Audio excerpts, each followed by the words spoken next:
En Centrafrique, la plateforme des jeunes leaders de l'opposition démocratique salue la fin des poursuites judiciaires contre les députés Anissé Dolo-Guélé, Martin Ziguélé et Aurélien Zinga, membres de l'opposition. Pour ce groupe, ce geste traduit la baisse des tensions dans le climat politique actuel, une opération qui ouvre la voie à de nouvelles discussions pour la tenue du dialogue politique.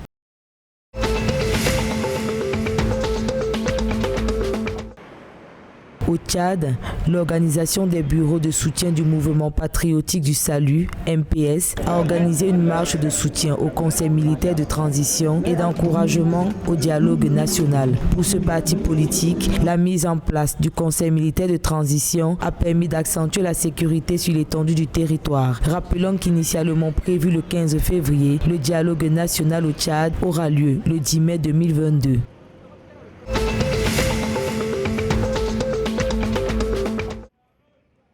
Au Congo, les premières rencontres nationales de l'immobilier et de l'urbanisme se sont ouvertes le 4 février 2022. Le gouvernement congolais entend ainsi impliquer les sociétés immobilières et les banques de crédit en vue de renforcer le secteur immobilier. Des rencontres qui visent à faciliter l'acquisition du foncier aménagé, réduire la procédure d'obtention du titre foncier. Rappelons qu'au Congo, l'habitat informel représente 90% du parc de logement.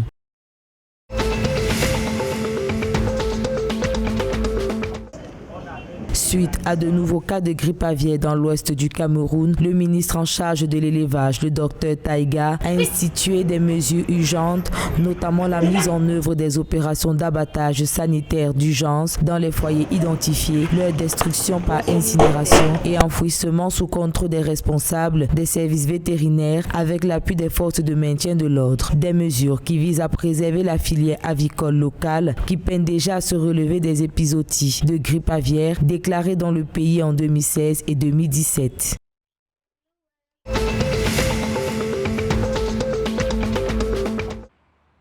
Le gouvernement gabonais maintient à 125 francs CFA le prix de la baguette du pain et à 19 000 francs CFA celui de la farine, malgré la hausse du prix du blé sur le marché international. De ce fait, il invite tous les boulangers à faire abstraction de l'augmentation du prix de la baguette sous peine de sanctions. Le gouvernement gabonais tient à rassurer les consommateurs qu'il travaille de concert avec tous les acteurs concernés pour préserver l'équilibre dans ce secteur.